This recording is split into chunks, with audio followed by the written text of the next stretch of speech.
Hey guys, TJ Lawton here. And today I got a really quick video. I just want to show off one of my fade in and fade out racks that I use for automation and transition. It's really awesome for bringing elements into the song and out of the song in a really smooth and creamy way. I'm just going to show this on a finished track that I've made a few years ago. But it doesn't mean that you would necessarily apply it to your master or anything like that. You can apply it to your drums, you can apply it to just your bass line or something like that. And yeah, let's just go into it real quick and see what this sounds like. So this is a fade out, this is a fade in automation. So as you'll hear, it will gradually bring it in very smoothly and creamy. And after I've demonstrated these two racks, I'll show you how to make them as well.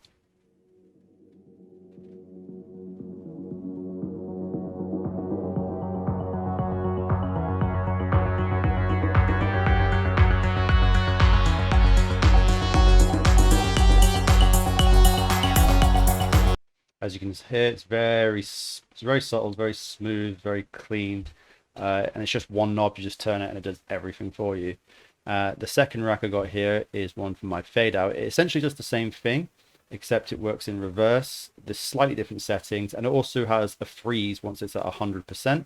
So it'll just keep like a sound keep going, and I'll show you here real quick how that sounds.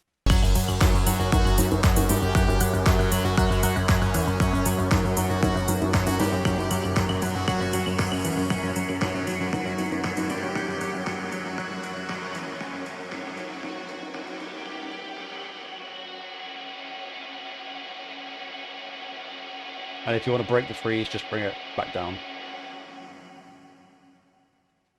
Really nice for just very clean transitions. If you want to subtly fade things in and out, it's a great way to do it. Without any further ado, let's dive into these tracks. I'm going to grab the fade in one first and open it up.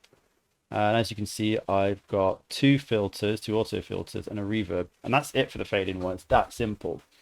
As you see, so with the fade up one, usually we'll start at 100%, and 100% means that nothing's happening. The reverb's on 0%, the filters are turned off, nothing's happening. So you want to start the filter at 0 and bring it in gradually like this. As you see by the filters, it starts just by bringing in a little bit the lows and a little bit the highs, and it starts to merge them together.